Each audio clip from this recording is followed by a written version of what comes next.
Good morning. എല്ലാവർക്കും national അക്കാദമിയിലേക്ക് സ്വാഗതം. ഇന്ന് NIOS സീനിയർ സെക്കൻഡറിയിലെ പൊളിറ്റിക്കൽ സയൻസിലെ മൂന്നാമത്തെ അധ്യായമാണ് നമ്മൾ ഇന്നത്തെ വീഡിയോയിലൂടെ ചർച്ച ചെയ്യാൻ പോകുന്നത്. ഒന്നും രണ്ടും ചാപ്റ്ററുകളെല്ലാം കഴിഞ്ഞ വീഡിയോകളിൽ നമ്മൾ ചർച്ച ചെയ്തിട്ടുണ്ടായിരുന്നു. നിങ്ങളെല്ലാവരും അത് കണ്ടിട്ടുണ്ട് എന്ന് മനസ്സിലാക്കുന്നു. ഓക്കെ, അത് കണ്ടിട്ടായിരിക്കണം നിങ്ങൾ മൂന്നാമത്തെ ക്ലാസ്സും കാണാൻ വരേണ്ടത്. അപ്പോൾ ഓക്കെ, ഇന്ന് നമ്മളെ മൂന്നാമത്തെ അധ്യായം എന്ന് പറയുന്നത് വളരെ പ്രധാനപ്പെട്ട ഒരു അധ്യായമാണ്. മാത്രവുമല്ല, കഴിഞ്ഞ കാല ചോദ്യ പേപ്പറുകളിലെല്ലാം ഒരുപാട് ചോദ്യങ്ങൾ ചോദിച്ചതായിട്ട് കാണാൻ കഴിയുന്നതുമായ ഒരു പ്രധാനപ്പെട്ട അധ്യായമാണ് ഇന്നത്തെ ക്ലാസ്സിലൂടെ നമ്മൾ ചർച്ച ചെയ്യാൻ പോകുന്നത്. മൂന്നാമത്തെ അധ്യായം എന്ന് പറയുന്നത് distinction between society, nation, state and government. പ്രധാനപ്പെട്ട 4 പോയിന്റുകളാണ് നമ്മൾ ഇന്നത്തെ ചാപ്റ്ററിലൂടെ ചർച്ച ചെയ്യുന്നത്. ഏതൊക്കെയാണ്? State, society, nation, government. ഈ 4 പോയിന്റുകളാണ് ഈ ചാപ്റ്ററിലെ മർമ്മ പ്രധാന വിഷയം എന്ന് പറയുന്നത്.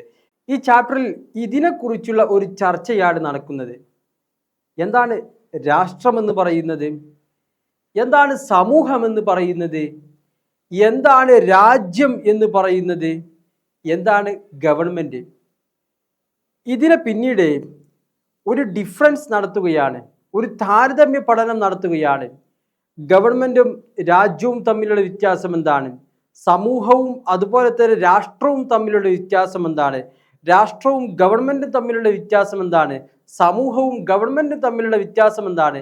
എന്നിങ്ങനെ പല തരത്തിലുള്ള താരതമ്യ പഠനമാണ് ഈ ചാപ്റ്ററിലൂടെ നമ്മൾ ചർച്ച ചെയ്യുന്നത്. അതുപോലെ തന്നെ ഈ ചാപ്റ്റർ പ്രധാനമായിട്ടും ചർച്ച ചെയ്യുന്ന വിഷയങ്ങൾ. അപ്പോൾ ഓക്കെ, നമ്മൾ ആദ്യമായിട്ട് ചർച്ച ചെയ്യുന്നത് എന്താണ് ഭരണഘടന. ഈ ചാപ്റ്ററിൽ നമ്മൾ ആദ്യം പഠിക്കേണ്ട വിഷയമാണ് ഇത് ഭരണഘടന എന്ന് പറയുന്നത്. എന്താ ഭരണഘടന എന്ന് പറഞ്ഞാൽ? നമ്മളെപ്പോഴും കേൾക്കുന്ന ഒരു പദമാണിത് കോൺസ്റ്റിറ്റ്യൂഷൻ എന്ന് പറയും, അല്ലേ? നിങ്ങളൊക്കെ കേൾക്കാറില്ലേ? ഓക്കെ, പലപ്പോഴും നമ്മൾ കേൾക്കുന്ന പദമാണ് ഇത് ഈ കോൺസ്റ്റിറ്റ്യൂഷൻ എന്ന് പറയുന്നത്. എന്താ കോൺസ്റ്റിറ്റ്യൂഷൻ എന്ന് പറഞ്ഞാൽ? അറിയോ? കോൺസ്റ്റിറ്റ്യൂഷൻ എന്ന് പറഞ്ഞാൽ നിങ്ങൾക്കറിയോ? കോൺസ്റ്റിറ്റ്യൂർ എന്ന് പറയുന്ന ലാറ്റിൻ പദത്തിൽ നിന്നാണ് ഈ കോൺസ്റ്റിറ്റ്യൂഷൻ എന്ന് പറയുന്ന പദത്തിൻ്റെ ഉത്ഭവം. സ്ഥാപിക്കുക എന്നതാണ് എന്ത്? അതിൻ്റെ അർത്ഥം. സ്ഥാപിക്കുക എന്നതാണ് അതിൻ്റെ അർത്ഥം. മാത്രമല്ല, രാഷ്ട്രത്തിൻ്റെ അടിസ്ഥാനപരമായിട്ടുള്ള നിയമമാണ് നമ്മൾ ഭരണഘടനയിൽ ചർച്ച ചെയ്യുന്നത്. ഇന്ത്യൻ ഭരണഘടന പരിശോധിച്ചു കഴിഞ്ഞാൽ ഈ രാജ്യത്തിൻ്റെ എല്ലാ പൊതു നിയമങ്ങളും, എല്ലാ നിയമങ്ങളും എവിടെയുണ്ടാകും? ഭരണഘടനയിൽ ഉണ്ടാകും. പിന്നെ ആ ഒരു വിഷയവുമായിട്ട്, അല്ലെങ്കിൽ ഈ ഒരു വിഷയവുമായിട്ട് നമുക്ക് മറ്റെവിടെയും ചെല്ലേണ്ട ആവശ്യമില്ല. അത് എവിടെ കിട്ടും? ഇന്ത്യൻ ഭരണഘടന പരിശോധിച്ചാൽ ലഭ്യമാകുന്നതാണ്. അതാണ് ഇത് ഭരണഘടന എന്ന് പറയുന്നത്. മറ്റൊരു വിഷയമാണെന്ത്? ദേശത്തെക്കുറിച്ച് വിവരിക്കാൻ ഈ ചാപ്റ്ററിൽ അങ്ങനെ എല്ലാം പറയുന്നുണ്ട്.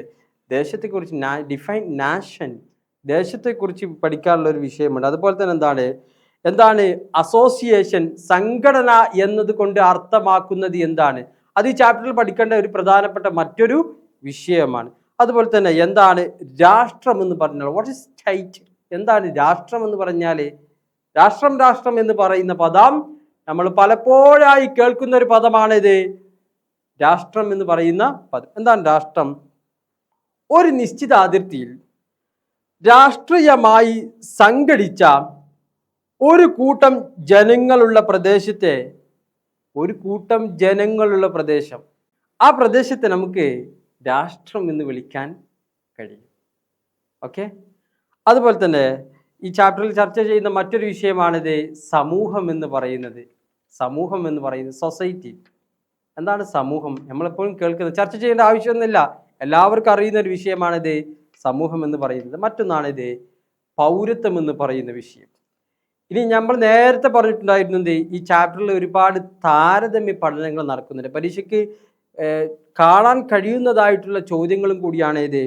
ഒരു ഉദാഹരണം പറഞ്ഞാൽ, what are the difference between state and government? What are the difference between state and government. രാജ്യവും ഗവൺമെൻറ്റും തമ്മിലുള്ള വ്യത്യാസം എന്താണ്? രാഷ്ട്രവും ഗവൺമെൻറ്റും തമ്മിലുള്ള വ്യത്യാസം എന്താണ്? ഇത് എല്ലാ വിഷയത്തിലും ഉണ്ട് കേട്ടോ. അതുപോലെ തന്നെ what are the difference between state and society, അതുപോലെ തന്നെ എന്താണ് what are the difference between state and association, what are the difference between nation and nationality. ഈ വിഷയങ്ങളാണ് പ്രധാനമായും ഈ ചാപ്റ്ററിൽ ചർച്ച ചെയ്യപ്പെടുന്ന പ്രധാനപ്പെട്ട വിഷയങ്ങൾ.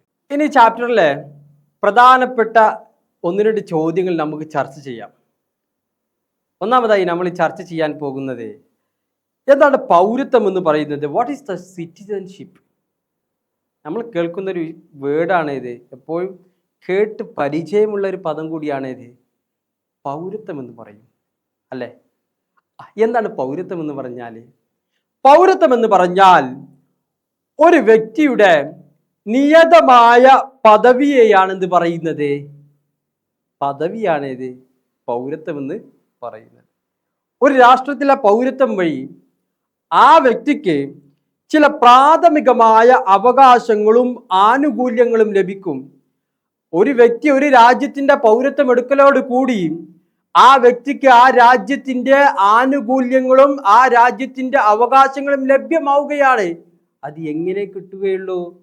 ആ രാജ്യത്തിന്റെ പൗരത്വം ലഭിക്കുന്നതിലൂടെയാണ് ഇതവനിക്ക് ലഭിക്കുന്നത്. അതുപോലെ തന്നെ പൗരത്വം എന്ന് പല രീതിയിലുണ്ട്. സ്വാഭാവിക പൗരത്വം എന്നുണ്ട്, അതുപോലെ തന്നെ എന്താണ് സ്വാഭാവികമല്ലാത്ത പൗരത്വം എന്നുണ്ട്. ഇങ്ങനെ രണ്ട് പൗരത്വങ്ങൾ എന്ത് ചെയ്യുന്നുണ്ട് ഈ ചാപ്റ്ററിൽ ചർച്ച ചെയ്യുന്നുണ്ട്.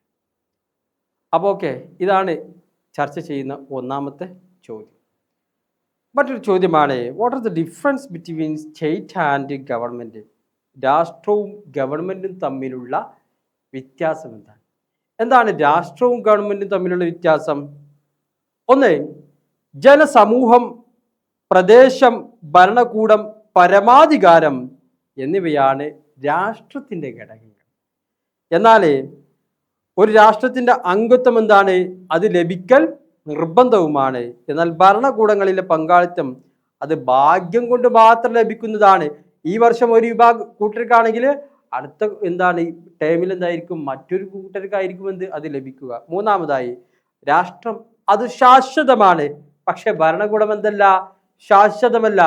ഒരു ഭരണത്തിന്റെ കാലാവധി കഴിഞ്ഞാൽ ആ ഭരണകൂടം നടത്തുന്ന അല്ലെങ്കിൽ ആ ഒരു ഗവൺമെന്റ് എന്ത് ചെയ്യേണ്ടി വരും? മാറിക്കൊടുക്കേണ്ടി വരും. പിന്നീട് പുതിയ ഒരു ഗവൺമെന്റ് എന്ത് ചെയ്യും? അധികാരത്തിൽ വരും. മറ്റൊന്നാണ് എന്ത്? രാഷ്ട്രം ഒരു സ്ഥിരം സംവിധാനമാണ്. എന്നാൽ ഭരണകൂടം എന്തല്ല? ഒരു സ്ഥിരം സംവിധാനമല്ല. ഓക്കെ, ഈ രണ്ട് ചോദ്യങ്ങളും കഴിഞ്ഞ കാല ചോദ്യപേപ്പറിലെല്ലാം കാണാൻ കഴിയുന്നതാണ്. അപ്പോൾ ഓക്കെ, ഈ വിഷയങ്ങളാണ് നമ്മൾ ഈ ചാപ്റ്ററിൽ ചർച്ച ചെയ്യുന്നത്. അപ്പോൾ ഓക്കെ, ഈ ചാപ്റ്ററിനെ കുറിച്ച് കൂടുതൽ മനസ്സിലാക്കാനും അറിയാനുമായി നിങ്ങൾക്ക് നാഷണൽ അക്കാദമിയിൽ ജോയിൻ ചെയ്യാം. ജോയിൻ ചെയ്തുകൊണ്ട് ഈ ചാപ്റ്ററിൻ്റെ കൂടുതൽ ചോദ്യങ്ങളും മറ്റു തരത്തിലുള്ള ക്വസ്റ്റ്യനുകളെല്ലാം ചർച്ച ചെയ്യാൻ വേണ്ടിയിട്ട് നാഷണൽ അക്കാദമിയിൽ ജോയിൻ ചെയ്യൂ. കൂടുതൽ വിവരങ്ങൾക്ക് ഞങ്ങളുടെ അക്കാദമിയുമായി ബന്ധപ്പെടുക. അപ്പോൾ ഒക്കെ, മറ്റൊരു വീഡിയോയുമായിട്ട് ഞാൻ നിങ്ങളുടെ മുമ്പിലെത്തും. അന്നേരം കഴിഞ്ഞ ക്ലാസ്സുകളെല്ലാം നിങ്ങൾ വായിച്ച് പഠിച്ചിട്ടായിരിക്കണം എത്തേണ്ടത്. Okay, thank you.